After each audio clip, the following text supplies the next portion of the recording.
छत्रपती शिवाजी महाराज उभ्या महाराष्ट्राचा आराध्य दैवत, मराठी स्वाभिमानाचं, मराठी अस्मितेचं प्रतीक आणि महाराजांच्या चरित्रातला एक महत्त्वाचा भाग म्हणजे आग्रा भेट आणि आग्र्याहून सुटका. म्हटलं तर महाराजांच्या जीवावर बेतलेला प्रसंग आणि म्हटलं तर महाराजांच्या अतिउत्कृष्ट व्यवस्थापन कौशल्याचा, असामान्य धैर्याचा आणि अद्वितीय हुशारीचा एक अप्रतिम नमुना. या आग्रा भेटीच्या आणि आग्र्याहून सुटकेच्या थराराचा पुनर्प्रत्यय घेण्याचा एबीपी माझाचा हा प्रयत्न.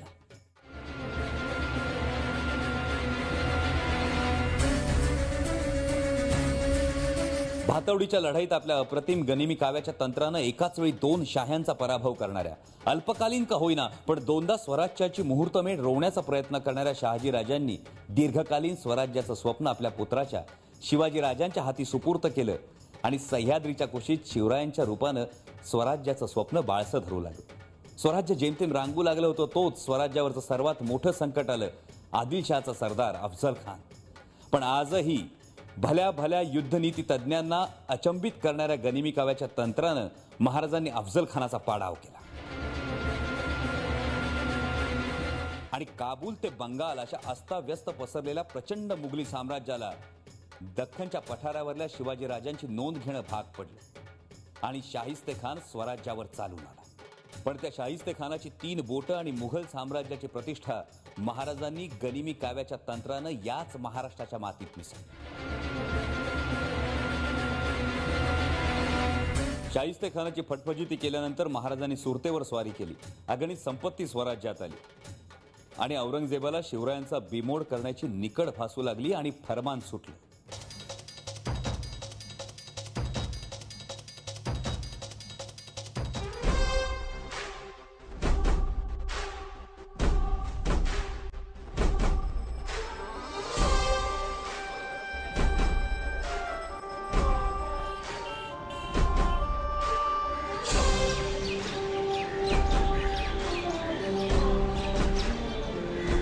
राजस्थानचं गुलाबी शहर जयपूरला झाली छत्रपतींच्या आग्रा भेटीची पहिली नांदी.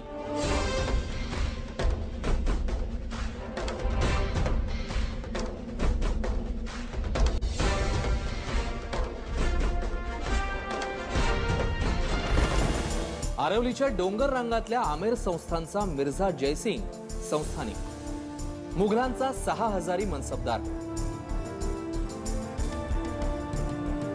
हतबल औरंगजेबाने राजपूत मिर्झाकडे स्वराज्य संपवण्याची कामगिरी सोपवली.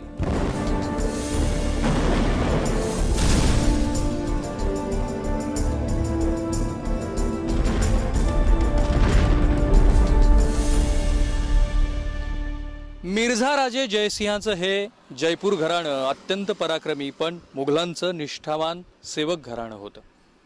एवढं की अगदी जोधा अकबरापासून या घराण्यानं सातत्याने मुघलांशी रक्त नाते संबंध जोडण्याचा प्रयत्न केलेला होता. म्हणूनच की काय मुघलांनी यांना मिर्झा म्हणजे राजपुत्र अशी पदवी दिलेली होती. औरंगजेब शिवाजी महाराजांचा पाढाव करण्यासाठी एवढा उतावीळ झालेला होता की जेव्हा इथून मिर्झा राजे दख्खनच्या मोहिमेवरती निघाले तेव्हा स्वहस्ते औरंगजेबानं मिर्झा राजेंना अंगातला कबा आणि गळ्यातला मोत्याचा हार भेट दिलेला होता. यापूर्वी कोणत्याही बादशहानं असं केलेलं नव्हतं. आमेर किल्ल्यातल्या दिवाणे खास मध्ये दख्खन मोहिमेसाठी 1 महिना खलबत झाली.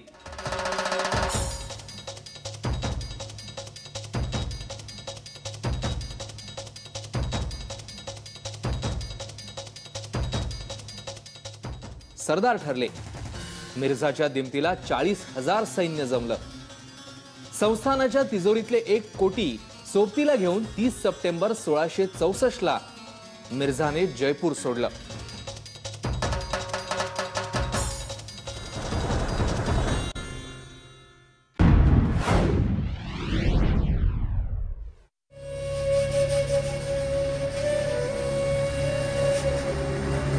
भुलेश्वर डोंगर रांगातल्या किल्ले पुरंदर आणि वज्रगडाला मिर्झा आणि दिलेर खानाच्या फौजांनी वेढा दिला. गडांच्या चोही बाजूने मुघल फौज पसरली. वज्रगडावर 300 आणि पुरंदरवर 2000 मराठे होते. पण डगमगतील ते मावळे कसले. या डोंगराच्या दिशेने तोफा वर चढवून मिर्झाने वज्रगड घेतल्यामुळे लढाईचा नूर पालटला. वज्रगडावरून पुरंदरच्या माचीवर मारा करणं सोपं झालं.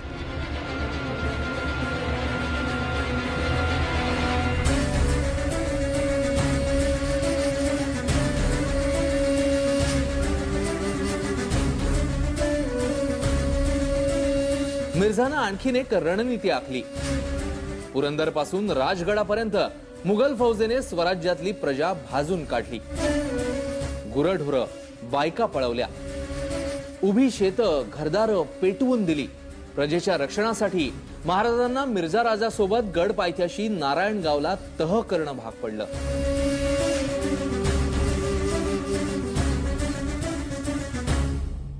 या पुरंदरच्या तहात महाराजांना 23 किल्ले आणि 4 लाख होनांचा मुलूक मुघलांना द्यावा लागला. त्याचबरोबर संभाजीराजांना 5000 मनसबदार म्हणून मुघलांच्या दरबारात रुजू व्हावं लागलं. पण इथे सुद्धा महाराजांच्या अप्रतिम मुत्सद्देगिरीचा प्रत्यय आपल्याला येतोच. कारण महाराजांनी म्हटले 23 किल्ले, पण खरं तर मुघलांना दिले फक्त 19च किल्ले.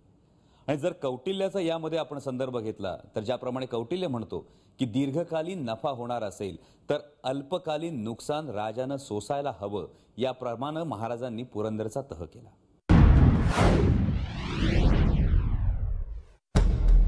शिवछत्रपतींच्या आग्रा मोहिमेवरच्या पाऊल खुणांचा जो शोध आम्ही घेतोय त्याला आधार आहे तो अस्सल दस्तऐवजांचा. शिवछत्रपती आणि मिर्झा राजे जयसिंह यांच्या दरम्यान जो पुरंदरचा तह झाला त्या तहाची ही संधी आहे, ती ही कागदपत्र आहेत, तो हा ड्राफ्ट आहे. हा 22 फूट इतक्या लांबीचा हा ड्राफ्ट आहे. आणि इथले ज्या ठिकाणी आपण आहोत हा ड्राफ्ट आता कुठे ठेवण्यात आला तर जयपूर पासून साधारणतः 350 किलोमीटर अंतरावरती बिकानेरमध्ये भारत आणि पाकिस्तानच्या सीमेच्या अलीकडे 150 किलोमीटर अंतरावरती राजस्थान सरकारचं जे मुख्य आर्काइव्ह डिपार्टमेंट आहे तिथं ठेवण्यात आलेला हा कागद आहे. छत्रपती शिवाजी महाराज आणि मिर्झा राजे जयसिंह यांच्या दरम्यान जो पुरंदरचा तह झाला, जो ज्ञात आहे महाराष्ट्राला, तो हा तह, त्याची ही कागदपत्र. इथले जे डायरेक्टर आहेत महेंद्र खडगावत, त्यांनी हा जपून ठेवलेला आहे. हा संपूर्ण महाराष्ट्राला पहिल्यांदा दस्तावेज दिसतोय. महेंद्र खडगावत आपल्या सोबत आहेत. ये पर्शियन में लिखा गया है और शिवाजी जब मुगलों से हार गए थे तो औरंगजेब ने एक पुरंदर की संधि, इसको पुरंदर की संधि कहते हैं, पुरंदर स्थान पे हारे थे. तो एक टर्म्स एंड कंडीशन है कि अगर इस टर्म्स एंड कंडीशन के ऊपर अगर शिवाजी अगर एग्री हो जाते हैं तो उनके साथ इस संधि पे साइन हस्ताक्षर कर लिए जाए. इसमें कितने किले शिवाजी के पास रहने हैं, कितने मुगलों के पास रहने हैं, शिवाजी को कितना पैसा मुगलों को देना है, क्या करना है, टोटल ये 22 फुट लंबी टर्म्स एंड कंडीशन इसमें दी हुई है. हालांकि इस पर उस समय हस्ताक्षर नहीं हो पाए थे, लेकिन चूँकि ये मिर्जा राजा जयसिंह का उस समय महती भूमिका थी और जयपुर रियासत के साथ में ये रिकॉर्ड आर्काइव्स के अंदर आ गया है, तो एक रेयर रिकॉर्ड है और स्कॉलर्स के लिए इसमें बहुत कुछ चीज़ें हैं जो नहीं देखने को मिली. इसके पहले कोई हम महाराष्ट्र की तरफ से कोई आया था? नहीं, महाराष्ट्र की तरफ से वैसे आते थे, लेकिन किसी ने इतनी सीरियसली इसके ऊपर कभी रिसर्च इतना नहीं हुआ है और हम लोग भी इसको इतना नहीं करते. चूँकि अब ये टर्म्स एंड कंडीशन हम राजस्थान हाईकोर्ट के अंदर जो एक म्यूजियम बना है उसमें इसकी हम लोग स्कैन कॉपी, फोटो कॉपी वहाँ लगा चुके हैं. शिवाजी महाराज की तरफ से या फिर मिर्झा राजे की तरफ से इसमें कोई दस्त वगैरह लगा हुआ है? नहीं, शिवाजी महाराज की तरफ से चूँकि ये संधि साइन हुई नहीं थी इसलिए उस पर दस्त नहीं है, लेकिन आप देख रहे हैं कि इस पर मोहर और तुगरा है जो दिया हुआ है. मोहर जो होती थी वो इस संधि की ऑथेंटिसिटी थी कि ये मुगल कोर्ट से इसको जारी किया गया, मुगल कोर्ट से बनाया गया है. तुगरा के अंदर उसके सारे जो फोरफादर्स एंसेस्टर्स थे उनके नाम लिखे होते थे. मोहर और तुगरा किसी भी फरमान, निशान या मंसूर या इसकी संधि की इसकी ऑथेंटिसिटी है कि इसकी जारी की गई. ऐतिहासिक पुरंदर तहाचे पहिले कागदपत्र, पहिले डॉक्युमेंट्स शिवाजी महाराजांच्या उपस्थितीमध्ये, मिर्झा राजांच्या उपस्थितीमध्ये झालेले तुम्ही पाहताय. माझं भाग्य आहे आणि अर्थातच तमाम महाराष्ट्राला रोमांचित करणारी ही गोष्ट आहे. पुरंदरच्या तहाची 22 फूट लांबी करारपत्र तुम्ही पाहता.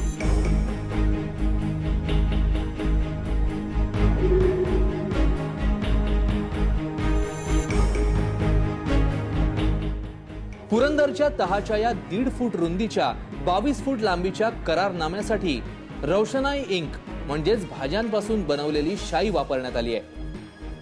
पुरंदरवर मुघलांचा शूर शत्रू नमला म्हणून बादशहाने करारनाम्याला खऱ्या सोन्याची किनार दिली आहे. हे अशा पद्धतीचं जगातलं एकमेव करारपत्र आहे.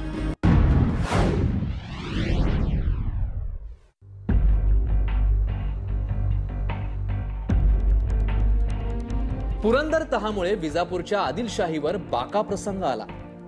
महाराजांना मोगलांच्या बाजूने आदिलशाही विरुद्ध 2 लढाया लढाव्या लागल्या. पण गोल घुमटावर चढाई करण्यात मराठे मुघलांची संयुक्त फळी फसल्यावर मिर्झाने महाराजांकडे आग्रा भेटीचा आग्रह धरला. आदिलशाही विरुद्धच्या 2 मोहिमा फसल्यानंतर शिवाजीराजे हे प्रकरण मिर्झा राजासाठी एक अडचण ठरू पाहत होतं आणि म्हणून मिर्झा राजानं महाराजांकडे आग्रा भेटीचा प्रस्ताव मांडला. पण आग्र्याला जाणं हे साक्षात मृत्यूच्या जबड्यात जाण्यासारखं होतं, कारण औरंगजेबाचा पूर्वेइतिहास तसा होता. स्वतःचे वडील शहाजहान याची विष देऊन हत्या करणारा, स्वतःच्या भावंडांचे हातपाय कलम करून त्यांचा खून करणारा हा क्रूरकर्मा धर्मवेडा औरंगजेब. आणि त्याचबरोबर महाराजांनी जी सुरत लुटली होती त्या सुरतेचा सारा औरंगजेबाची बहीण जहांआरा बेगम हिच्याकडे येणार होता. त्याचबरोबर ज्या शाहिस्तेखानाची फटफजिती केली होती त्या शाहिस्तेखानाची बहीण ही औरंगजेबाच्या वजीराची बायको होती. त्यामुळे 2 मोठे हितशत्रू आधीच आग्र्यात महाराजांच्या स्वागतासाठी तयार होते. पण तरी देखील महाराज आग्र्याला जायला तयार का झाले हे पडणारं एक कोडं आहे. त्यामागचे प्रमुख 5-6 इतिहासकारांनी कारण दिलेली आहेत. मिर्झा राजे जयसिंगांना इथे पाठवलं होतं छत्रपती शिवाजी महाराजांच्या विरोधात. मिर्झा राजांनी इथे बऱ्यापैकी यश मिळवलं, परंतु मिर्झा राजाला भीती वाटायला लागली की जर कुतुबशाह, आदिलशाह आणि शिवाजी महाराज असा तिहेरी जर एकत्रीकरण झालं दख्खनचे म्हणून मोगलांच्या विरोधात तर आपल्याला हे जड जाईल. आणि म्हणून कसंही करून मिर्झा राजांनी महाराजांचं मन वळवलं आग्र्याला जाण्यासाठी. हे पहिलं कारण आहे, आग्रा भेटीचं पहिलं कारण आहे.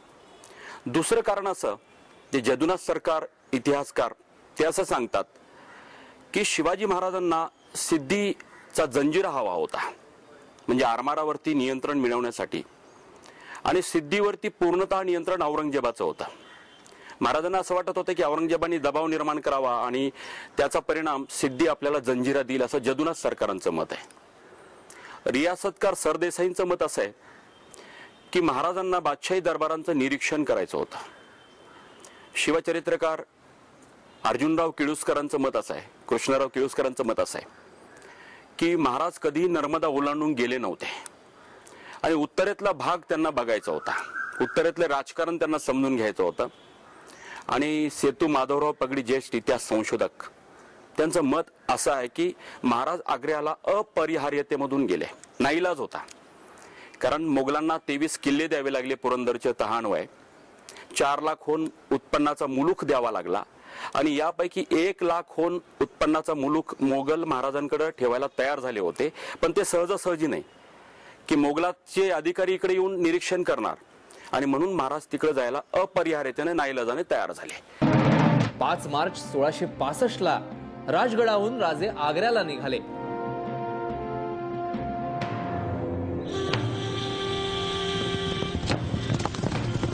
राजांच्या सोबत 9 वर्षांचे संभाजी, निवडक मनसबदार, घोडेस्वार आणि पायदळ होतं. राजगडाहून निघण्याआधी महाराजांनी स्वराज्याचा कारभार जिजाऊंच्या हाती सोपवला. राजांच्या गैरहजेरीत जिजाऊंनी स्वराज्याचा गाडा असा हाकला की राजे आग्र्याला जाण्याआधी सुरू झालेलं सिंधुदुर्ग किल्ल्याचं बांधकाम 1.5 वर्ष अखंड सुरू राहिलं. राजांच्या गैरहजेरीत मावळ्यांनी एक गड जिंकला.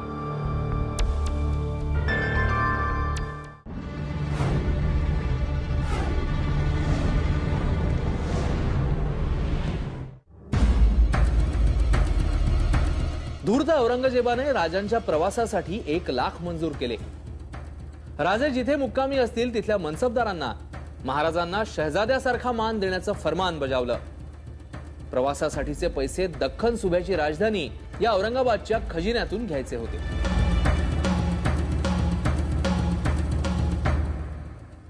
अफजल खानाचा वध करणारा, शाहिस्तेखानाची बोटं छाटणाऱ्या शिवाजी महाराजांना पाहण्यासाठी या औरंगाबाद नगरीमध्ये मोठी गर्दी झाली होती. लोक दुतर्फा उभा राहून शिवाजी महाराजांच्या स्वारीकडे पाहत होते. त्यावेळी इथे औरंगजेबाचा सप शिखन खान नावाचा मनसबदार होता. शिवाजी हा एक क्षुल्लक जमीनदार आहे असा विचार करून तो महाराजांना भेटायला आला नाही.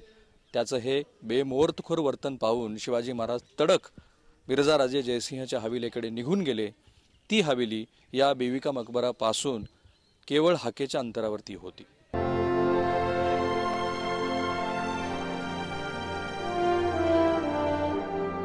आणि ज्या भागामध्ये मिर्झा राजे जयसिंह यांची हवेली होती ती हवेलीची जागा खूप मोठी हवेली होती असं म्हणतात. जेव्हा दख्खनची सुभेदारी मिर्झा राजे यांना मिळाली तेव्हा मिर्झाराजे या हवेलीमध्ये राहिले होते। जवळपास 5 एकर एवढा मोठा हा परिसर होता। आजही औरंगाबादमध्ये या भागाला मिर्झाराजे जयसिंह यांच्या नावावरूनच जयसिंगपुरा म्हणून ओळखलं जातं। महाराज परस्पर हवेलीकडे गेल्यामुळे सफशिकन खान घाबरला। संध्याकाळी मिर्झांच्या हवेलीत महाराजांना लवाजम्यासह येऊन भेटला आणि हवेलीच्या जागेच्या मागेच असलेलं हे मिर्झाराजे जयसिंह यांचं महादेवाचं मंदिर। शिवाजी महाराज आणि मिर्झाराजे दोघंही शिवभक्त होते, त्यामुळं शक्यता अशी आहे की जेव्हा शिवाजी महाराज इथे हवेलीमध्ये मुक्कामी होते तेव्हा या महादेवाचं मंदिराचं त्यांनी निश्चितपणे दर्शन घेतलं असेल।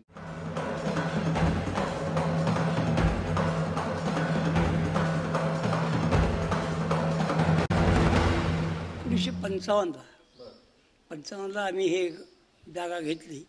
त्यावेळेला हे कळलं की ही जागा जयसिंग महाराजांची आहे, म्हणून आमच्या वडिलांनी भारत इतिहास संशोधन मंडळ पुणे येथे जाऊन चौकशी केली आणि तिथे रेकॉर्ड पाहिलं, तेव्हा ही महाराजांची जागा आहे हे त्यांना कळलं। आणि इथे ते उतरलेच होते या वाड्यामध्ये आणि त्यांनी इथे जर तह केला आग्र्याला जाण्यापूर्वी, तो तह करून इथे दर्शन घेतलं आणि तिथे नंतर विठोबाचं दर्शन घेऊन उत्तरेकडे दिल्ली दिशेला प्रयाण केलं, असा इतिहास आहे।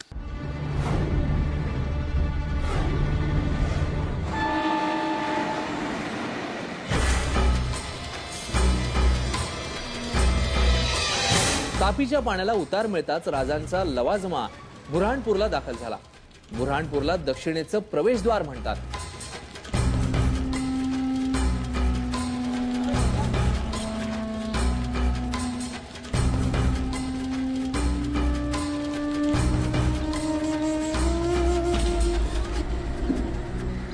हांडिया बुऱ्हाणपूर परिसरात असतानाच 6 एप्रिल 1666 ला महाराजांना औरंगजेबाचं पत्र मिळालं।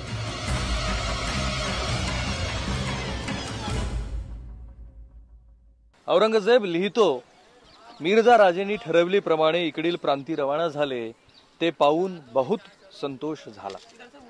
इकडील लोभ तुम्हावर पूर्ण आहे, म्हणून आदकार न करिता खातर जमेने मजल दरमजल निघून यावे, म्हणजे भेटी अंती बहुत सत्कार पाहून माघारी जाणे विषयीचा निरोप दिला जाईल। पोशाख पाठवलाय तो घ्यावा। या पत्राचा अर्थ काय तर महाराज आग्र्याला पोहोचण्याआधीच औरंगजेब निरोपाची भाषा करत होता, जे प्रत्यक्षात कधी झालंच नाही, उलट महाराजांना नजर कैद झाली। राजगड ते आग्रा हा आपला प्रवास असाच सुरू राहणार आहे, पण इथं घेऊया एक छोटासा ब्रेक। तुम्ही पाहत राहा एबीपी माझा।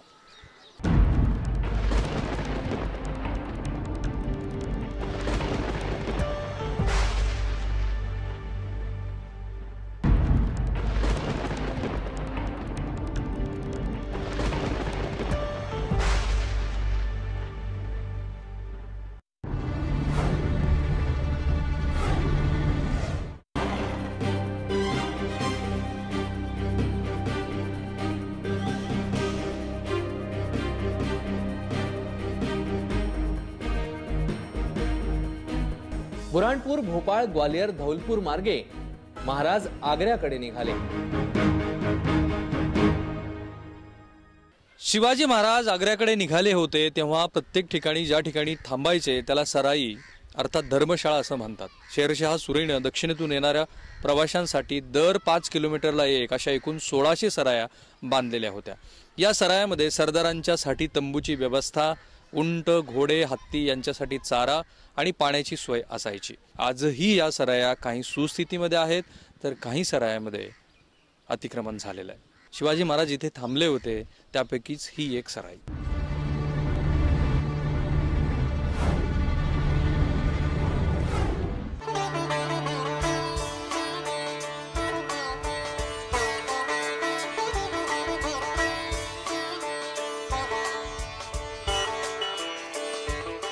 आग्र्याच्या लाल किल्ल्यात औरंगजेबाच्या 50व्या वाढदिवसाची जय्यत तयारी सुरू होती।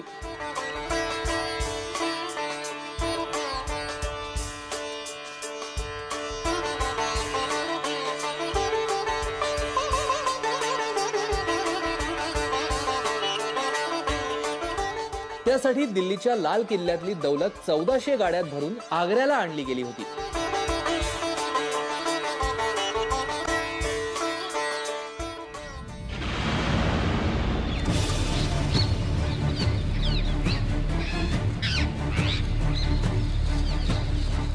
वाढदिवसा दिवशीच महाराज आणि बादशहाची भेट ठरली होती.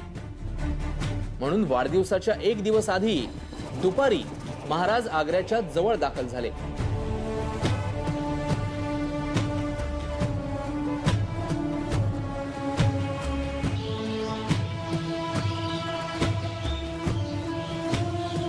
राजगड सोडल्यापासून महाराज 66 दिवसांनी आग्र्यात पोहोचले होते.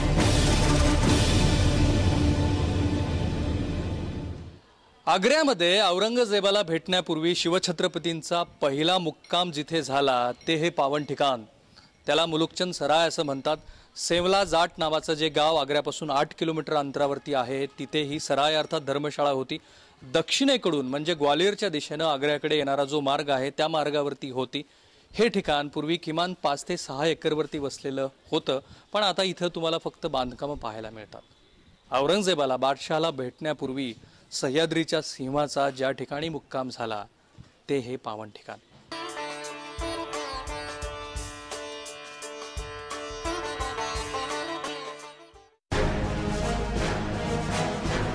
राजे आग्र्याच्या हद्दीत येताच बादशहाने महाराजांचा अवमान सुरू केला. दरबारी प्रथेप्रमाणे मुलुकचंद सराईजवळ येऊन बादशहांच्या मनसबदारानं राजांचं स्वागत करायला हवं होतं. सराईत राजांच्या स्वागताचे तंबू सजणं अपेक्षित होतं. तसं झालं नाही. सराईत राजांच्या स्वागताला मिर्झा राजेंचा मुलगा रामसिंगांचा मुन्शी आला. रामसिंग मुघलांचा 2000 मनसबदार होता. प्रत्यक्ष वाढदिवसाच्या दिवशी रामसिंगाला मुद्दाम लाल किल्ल्याच्या गस्तीचं काम देण्यात आलं. त्यामुळे दुसऱ्या दिवशीही मुलुकचंद सराईतून महाराजांना आग्र्यात घेऊन जाण्याचं काम मुन्शीकडेच आलं. हा राजांचा मोठा अवमान होता.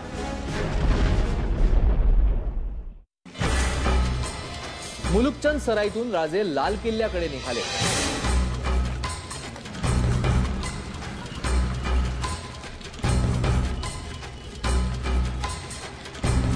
सराईतून निघालेल्या राजांच्या स्वारीचा रामसिंगांच्या मुन्शीने या राजस्थानी पत्रात फार गौरवपूर्ण उल्लेख केलाय.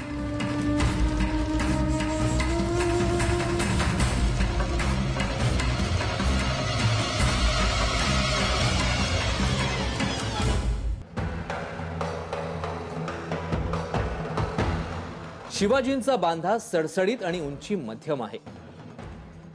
रंग गोरापान, चेहऱ्यावर दाढी आणि कमालीचा करारीपणा, वागण्यात धैर्य, बोलण्यात संयम असा की शिवाजी कितीही लोकात असले तरी हा राजा आहे हे कोणीही न सांगता लक्षात येतं. राजांच्या सोबत 9 वर्षाचे गोरेपान देखणे संभाजी आहेत. लवाजम्यात तुर्की पागोटे घातलेले नोकर पुढे चालतात. त्यानंतर झेंड्याचा हत्ती, हत्तीवर अंबारी, अंबारीवरच्या झेंड्याचा रंग भगवा आहे. झेंड्यावर सोनेरी नक्षीकाम, झेंड्यामागे घोडदळ, पायदळ, मध्ये राजांची पालखी चालते. पालखी चांदीच्या पत्र्याने मढवलेली आहे. पालखीचे पाय सोन्याचे आहेत. त्यानंतर संभाजीराजेंची पालखी, त्यामागे रिकामे हौद असलेल्या 3 हत्तीणी डौलात चालतात. नंतर सरदारांच्या पालख्या, शेवटी उंट, बैल आणि पिछाडीचं सैन्य. एक स्वतंत्र राजा बादशहाच्या भेटीला आल्यासारखा महाराजांचा लवाजमा होता. राजांचा स्वभाव, वर्तन पाहून या पत्रलेखकाने पुढे शिवाजींना आग्र्यात पाठवल्याबद्दल आपलाच मालक मिर्झा राजेला दूषणं दिली आहेत. या पत्रामुळे महाराष्ट्राला राजे दिसत कसे होते हे कळलं. एवढं या पत्राचं महत्व आहे. ही पत्र सांगतात वाढदिवसाच्या दिवशी दुपारच्या सुमारास राजे लाल किल्ल्यात पोहोचले. जिथे औरंगजेब आणि शिवाजी महाराजांची भेट ठरली होती तो हा दिवाने आम.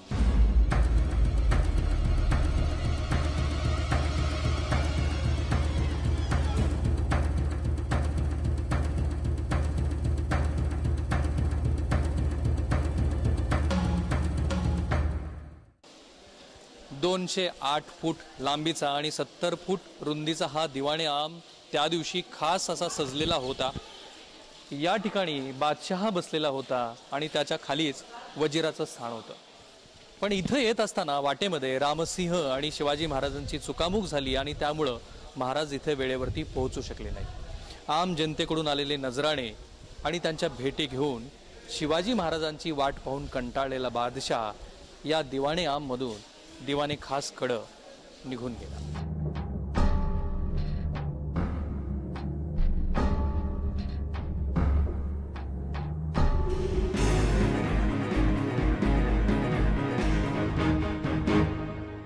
आणि हाच तो दिवाणे खास आहे की ज्या ठिकाणी शिवाजी महाराज आणि औरंगजेबाची ती ऐतिहासिक एक आणि एकमेव अशी भेट झाली.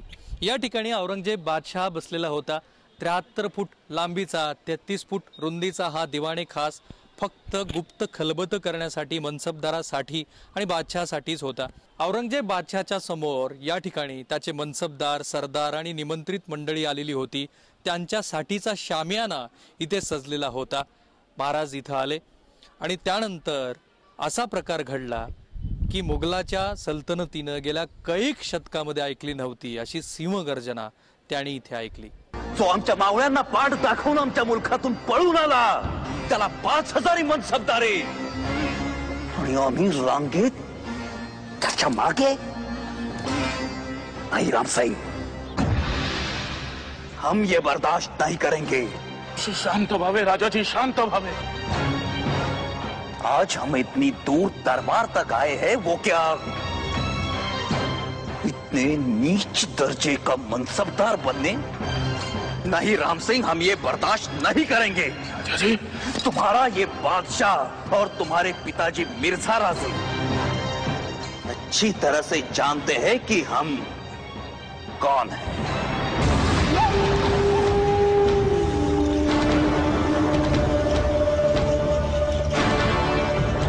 आमचा दर्जा बरोबरीचा आणि तोच दर्जा मनात ठेवून आम्ही इथवर आलो होतो. पण इथे अपमानाशिवाय दुसरे काही नाही. लेकिन राजा जी. खामोश.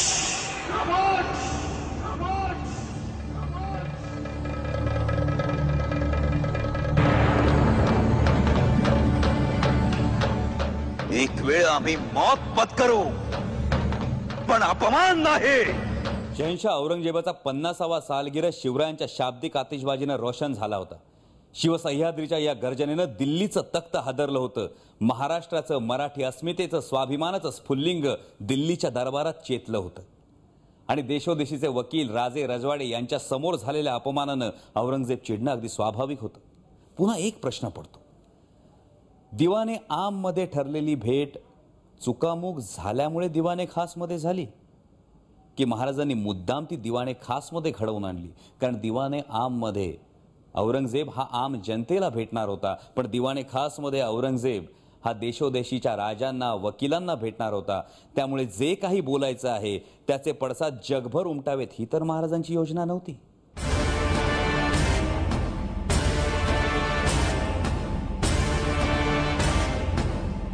महाराष्ट्राचं आराध्य दैवत असलेल्या शिवछत्रपतींचा हा 20 फूट उंचीचा भव्य दिव्य असा पुतळा की जो इथल्या लाल किल्ल्याच्या प्रमुख प्रवेशद्वारासमोर बसवण्यात आलेला आहे.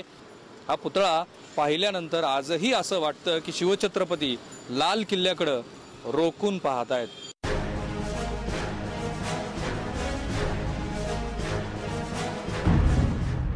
शिवछत्रपतींच्या या आग्रा मोहिमेचा आपण असाच शोध घेणार आहोत, पण इथं घेऊया एक छोटासा ब्रेक. तुम्ही पाहत राहा एबीपी माझा.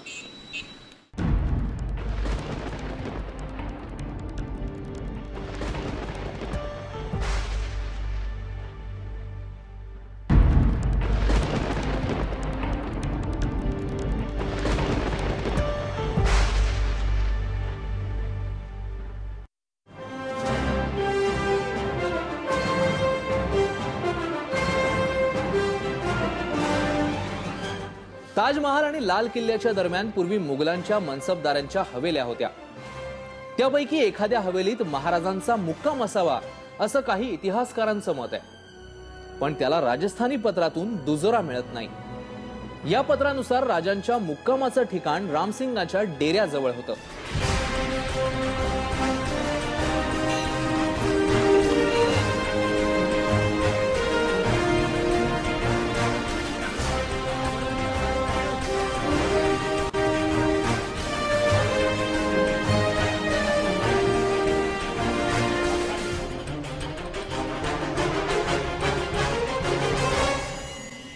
आणि ज्या जागेच्या शोधामध्ये एबीपी माझाची ही मोहीम सुरू आहे ती ही ऐतिहासिक जागा की ज्या ठिकाणी शिवछत्रपती आग्र्यामध्ये तब्बल 98 दिवस राहिले, ती जागा की ज्या जागेला आग्र्यामध्ये फिरोज खां खोजाची कबर असं म्हटलं जातं. मकबरा आहे हा फिरोज खां खोजा आहे. बादशाह अकबराचा खोजा अर्थात किन्नर, त्याच्या स्मरणार्थ अकबरानं हा अष्टकोनी लाल दगडातली ही कबर इथे बनवलेली होती. या मकबऱ्याच्या समोरच एक मोठं तळं होतं. त्या तळ्याची आजची ही अवस्था तुम्ही पाहताय. या तळ्याचा आणि या मकबऱ्याचा राजस्थानी पत्रामध्ये उल्लेख असा आहे की रामसिंहाचे इथे डेरे लागलेले होते. लाल किल्ल्यातल्या त्या घटनेनंतर औरंगजेबानं छत्रपतींना रामसिंहाच्या डेऱ्याच्या जवळच घेऊन जाण्याची सूचना केलेली होती आणि त्यानुसार राजस्थानी पत्राच्या संदर्भानुसार शिवछत्रपतींचा, संभाजीराजांचा, मराठ्यांच्या सर्व सरदारांचा, मनसबदारांचा इथेच मुक्काम होता. हेच ते ठिकाण आहे की जिथे मुघलांची फटफजिती करून औरंगजेबाच्या जबड्यातून अत्यंत शिथापीनं शिवछत्रपती निघून गेले. एबीपी माझावरती तुम्ही हे ठिकाण पाहताय.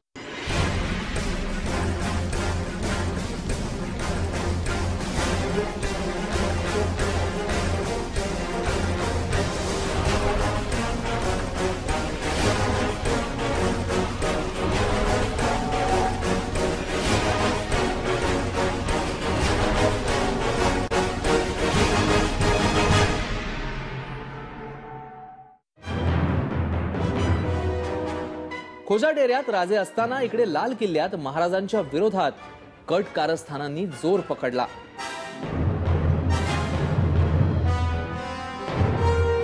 राजांच्या जीवाला धोका निर्माण झाला. औरंगजेबाने महाराजांना ठार मारण्याचा हुकूम केला, पण रामसिंग महाराजांच्या मदतीला धावला.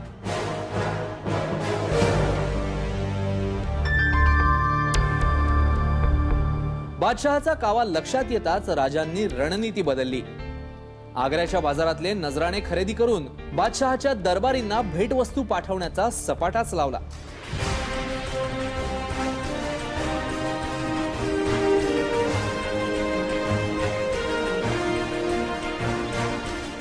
औरंगजेबाचा दरबार महाराजांना वश झाला. रामसिंगाला सांगितलं की आम्हाला काही खरेदी करायची आहे, आम्हाला काही कापड चोपड घ्यायचं आहे आणि आम्हाला काही रक्कम, कारण आम्ही अशी परिस्थिती येईल याची आम्हाला काही कल्पना नव्हती, आम्ही अडकलेलो आहोत तिथे, तर आम्हाला 67,500 रुपये आता लागतील.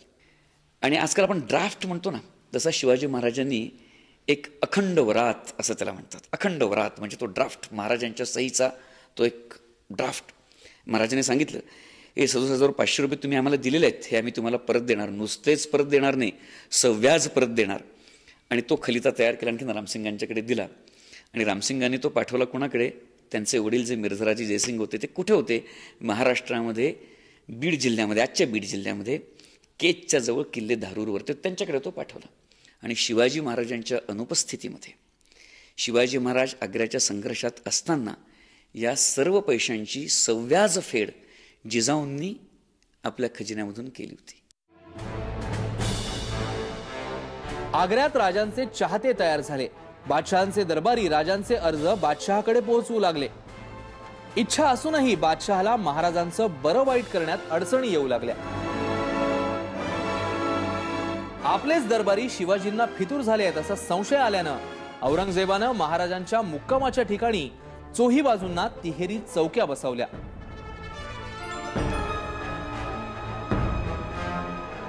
राजांना नजरकैदेत टाकलं.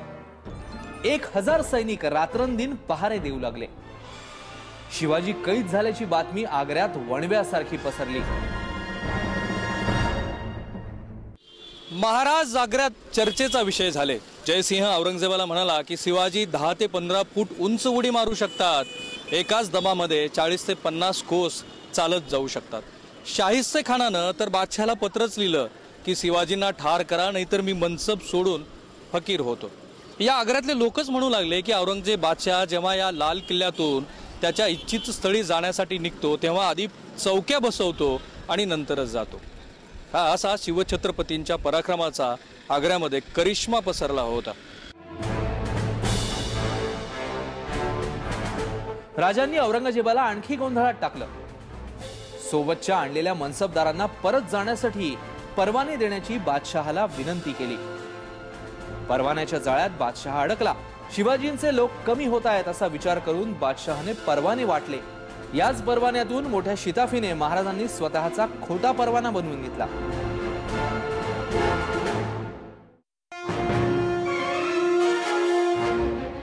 18 ऑगस्ट 1666 ला राजांना ठार मारण्याचा आदेश बादशहाने दिला. पण त्याच्या ठीक एक दिवस आधी 17 ऑगस्ट 1666 या दिवशी आग्र्यामध्ये महाराजांनी इतिहास घडवला. औरंगजेबाची पुरती फटफजिती केली.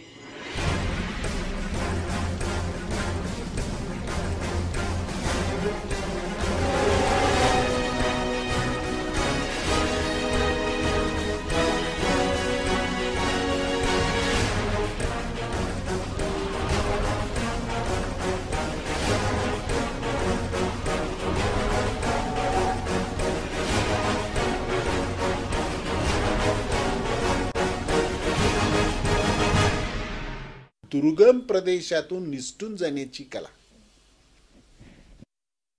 हे एक शास्त्र आहे, ही एक कला आहे. इंगित जाणण्याची कला. इंगित म्हणजे तुमच्या मनामध्ये आता काय चालू आहे, शत्रूच्या मनामध्ये काय चालू आहे हे जाणण्याची सुद्धा एक कला आहे. आज ती अस्तित्वात आहे का काय मला माहित नाही आहे, पण शिवाजी महाराजांच्या काळामध्ये ती होती.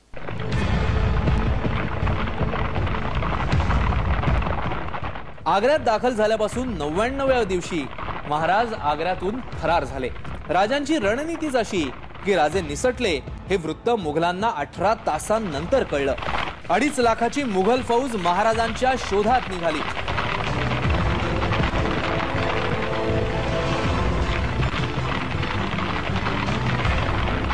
औरंगजेबाच्या हातावरती तुरी देऊन शिवाजी महाराज आग्र्यातून बाहेर पडल्यानंतर आग्र्यामध्ये अक्षरशः हल्लकल्लोळ माजला. बादशाह परेशान झाला आणि बादशाहनं शिवाजी महाराजांना जिथे कुठे सापडतील तिथून पकडून आणण्याचा आदेश दिला. तो आदेश तुम्ही पहिल्यांदा पाहत आहे. हा तो आदेश. खड़गांवकर जी बताइए कि ये आदेश किन किन लोगों को दिया गया था? आवेरी, तोसा, मोजागाद, मालीपुरे, मलारनो, फटोस, टोंक, नौनवाई, नारायणा, लालसोट, मनोहर सिंहपुर, इन सब अजबगढ़, ये जितने भी जागीर हैं इन सबको फरमान दिए गए कि आप शिवाजी को जिंदा सही सलामत पकड़ के पेश करें.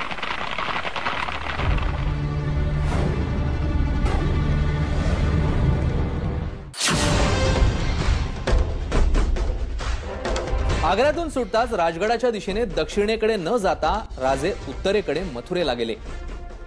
मथुरेचा महाराजांनी बादशहाला दिलेला आणखी एक चकवा होता.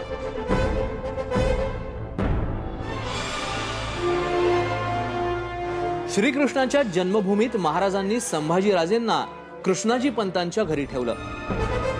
आग्रा भेटीचा जो प्रसंग अनेक लोक बघतात ना, एक राजा आणि युवराज, परंतु मी या घटनेकडे थोडं पिता आणि पुत्र या भूमिकेतनं बघतो. आजही आपण आपला मुलगा जर परप्रांतामध्ये कुठल्या शैक्षणिक संकुलामध्ये सोडला, वसतिगृहामध्ये एवढी सुरक्षितता असते, परंतु शेवटचे निरोप घेत असताना पिता म्हणून जी आपली घालमेल होते सुरक्षितता असताना सुद्धा, तो प्रसंग माझ्या डोळ्यासमोर येतो की शंभूराजे अवघ्या 9 वर्षाचे आहेत आणि मथुरेमध्ये महाराज त्यांना सोडतायत आणि एक पिता म्हणून जेव्हा परतीच्या मार्गाने महाराज राजगडाकडे निघतायत, तर 9 वर्षाचा तो शंभू बाळ आबासाहेब म्हणून जी काही मिठी मारली असेल, आलिंगन दिलं असेल राज्यांना, आणि पिता म्हणून जी हृदयामध्ये घालमेल झाली असेल, मला वाटतं हे तुम्ही पिता आणि पुत्राचं नातं लक्षात घ्या. आणि हा जगातला पहिला राजा आहे की जो रयतेसाठी, या स्वराज्यासाठी आपला पुत्र मोगलांच्या दरबारी तारण ठेवण्याचं धारिष्ट्य दाखवतो. मथुरेहून महाराज राजगडाकडे कसे परत आले यावर इतिहासकारांची अनेक मतं आहेत. एका मतानुसार महाराज मथुरेतून अलाहाबाद, काशी, गया, रायपूर, चंद्रपूर, विजापूर, हुबळी, मंगळवेढा असा 4500 किलोमीटरचा प्रवास करत साधूच्या वेशात पायी चालत राजगडावर दाखल झाले असावेत.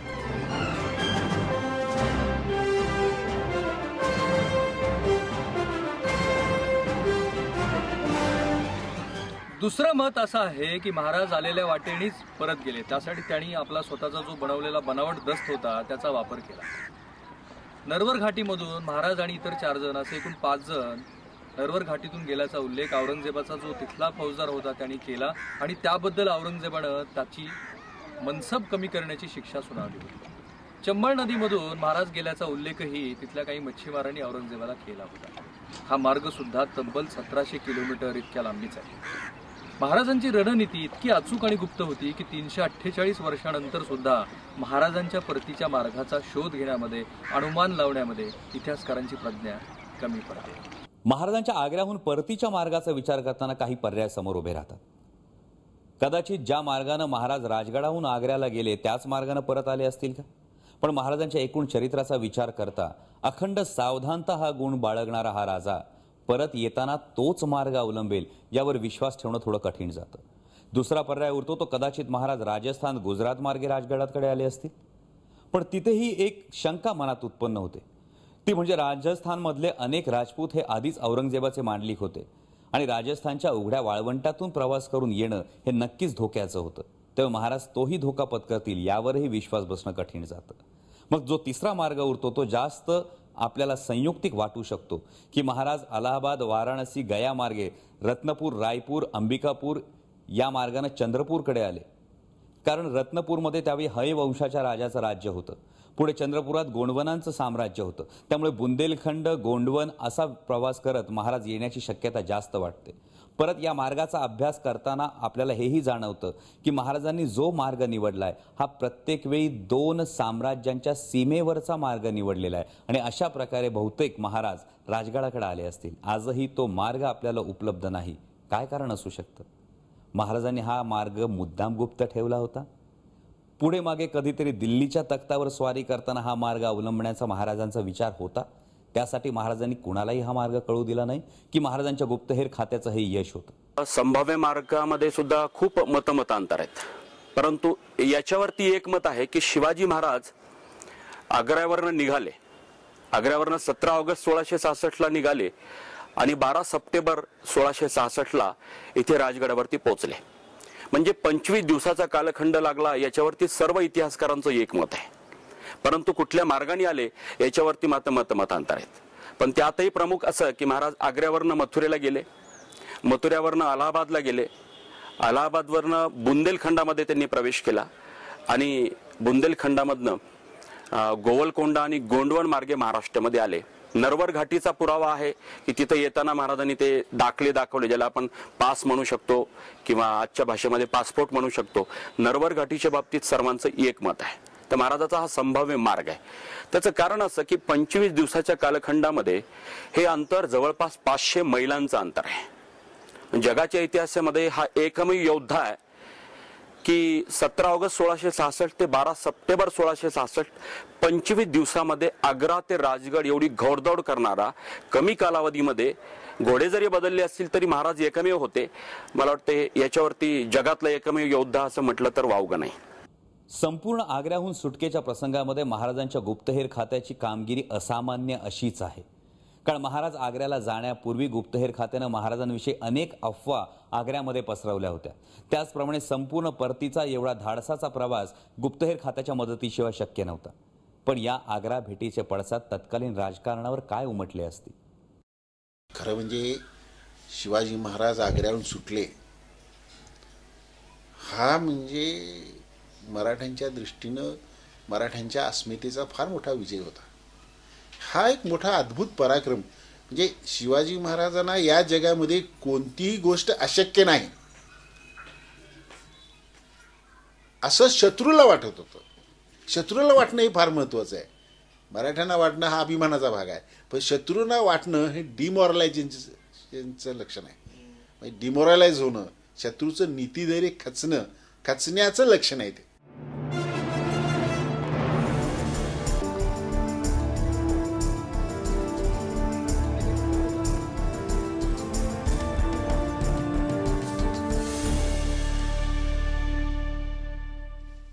ही मिर्झाराजे जयसिंह यांच्या दैव दुर्विलासाची कहाणी सांगणारी वास्तू आहे. 28 ऑगस्ट 1667 ला मिर्झाराजे जयसिंह यांचं बुऱ्हाणपूरच्या जवळ बोहार्डी नावाच्या गावामध्ये निधन झालं. त्या मिर्झाराजे जयसिंहाची ही समाधी. असं म्हणतात की शिवाजी महाराज आग्र्यातून निसटले आणि विजापूरच्या मोहिमेमध्ये मिर्झाराजेंना अपेक्षित असं यश येत नव्हतं, म्हणून औरंगजेबानं त्यांची दख्खनची सुभेदारी काढली आणि त्यांना परत बोलावलं. पण बुऱ्हाणपूरच्या जवळ आल्यानंतर औरंगजेबानंच त्यांचा जो दिवाण होता उदयराज मुन्शी याच्या माध्यमातून मिर्झा राजेंना वेश दिलं आणि त्यांचा खून केला. ही बाब मिर्झा राजेचा मुलगा किरत सिंह याला समजली आणि त्यांनी उदयराजला ठार मारण्याचा प्रयत्न केला. पण उदयराज इथून जवळ असलेल्या बुऱ्हाणपूरला पळून गेला. तिथे त्याने आपला धर्म बदलला आणि स्वतःचा जीवही वाचवला. 40,000ची फौज घेऊन शिवाजी महाराजांचं पारिपत्य करण्यासाठी निघालेल्या मिर्झा राजेला सुरुवातीला जरूर यश आलं, पण त्यानंतर मात्र अत्यंत दुर्दैवी असा मिर्झा राजेंचा अंत झाला. मिर्झा राजे निश्चितपणे पराक्रमी होते, पण त्यांचं आणि शिवाजी महाराजांचं उद्दिष्ट पूर्णपणे वेगळं होतं. मिर्झा राजे आयुष्यभर मोगलांचे चाकर म्हणून जगले, तर शिवाजी महाराजांनी आयुष्यभर स्वराज्य निर्मितीचा ध्यास घेतला. चाकर म्हणून जगल्याचं पुढे काय झालं हे बोहार्डी गावात पासून सुद्धा 2-3 किलोमीटर अंतरावरती एका ओसाड शेतामध्ये ओसाड अवस्थेमध्ये असलेली ही मिर्झा राजेंची समाधी पाहिल्यानंतर आपल्या लक्षात येतं.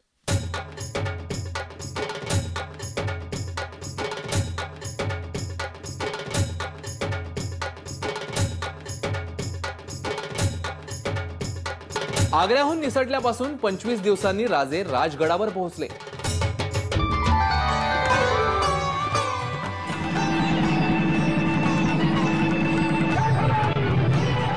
राजे येताच जिजाऊंनी मोठा उत्सव केला. गडावर तोफा धडाडल्या. गड पायथ्याशी साखर वाटली. ते हे साखर गाव.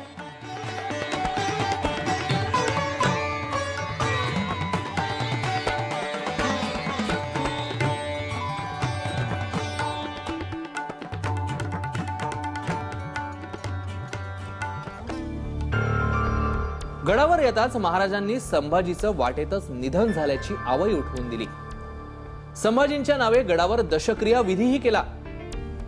महाराजांपाठोपाठ 70 दिवसांनी संभाजीराजेही गडावर परतले.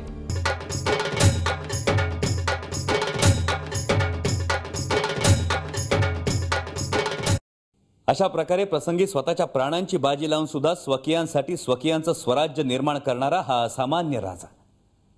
माणसाच्या जन्माला येऊन सुद्धा आपल्या कर्तृत्वाच्या जोरावर देवत्वाला पोहोचलेले शिवाजी महाराज.